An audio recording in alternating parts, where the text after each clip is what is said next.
ചെങ്കോട്ടയിലെ സ്വാതന്ത്ര്യദിനാഘോഷത്തിൽ നിന്നും വിട്ടുനിന്ന ലോക്സഭാ പ്രതിപക്ഷ നേതാവ് രാഹുൽ ഗാന്ധിക്കും കോൺഗ്രസ് അധ്യക്ഷൻ മല്ലികാർജ്ജുൻ ഖാർഗെക്കുമെതിരെ രൂക്ഷ വിമർശനവുമായി ബി.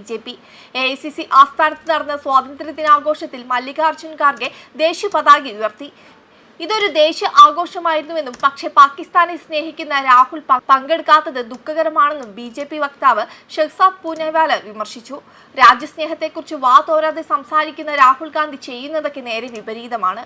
കഴിഞ്ഞ വർഷത്തെ ഇരിപ്പിട ക്രമീകരണത്തിലെ നീരസമാണ് രാഹുൽ ഗാന്ധി പരിപാടിയിൽ നിന്നും വിട്ടുനിന്നതിന് പിന്നിലെ കാരണമെന്നാണ് കോൺഗ്രസ് വൃത്തങ്ങളിൽ നൽകുന്ന സൂചന. വോട്ടർ പട്ടിക ക്രമക്കേടിൽ സർക്കാരിനെതിരെ പോരാട്ടം കടുപ്പിച്ചിരിക്കെയാണ് നേതാക്കൾ സ്വാതന്ത്ര്യദിനാഘോഷത്തിൽ പങ്കെടുക്കാതെ വിട്ടുനിന്നത്. ഇത് സംബന്ധിച്ച് ഔദ്യോഗിക പ്രതികരണം കോൺഗ്രസ് നേതാക്കൾ ആരും നടത്തിയിട്ടില്ല. പ്രോട്ടോകോൾ അനുസരിച്ച് പ്രതിപക്ഷ നേതാവ് മുൻനിരയിലാണ് ഇരിക്കേണ്ടത്. എന്നാൽ കഴിഞ്ഞ വർഷം രാഹുൽ ഗാന്ധിക്ക് മുൻനിരയിൽ ഇരിപ്പിടം അനുവദിച്ചിരുന്നില്ല. പിന്നിൽ നിന്നും രണ്ടാമത്തെ നിരയിലായിരുന്നു രാഹുലിന്റെ ഇരിപ്പിടം. ഒളിമ്പിക്സ് താരങ്ങൾക്കായി നടത്തിയ ഇരിപ്പിട ക്രമീകരണത്തെ തുടർന്നാണ് അത് സംഭവിച്ചത് എന്നായിരുന്നു പ്രതിരോധ മന്ത്രാലയത്തിന്റെ വിശദീകരണം.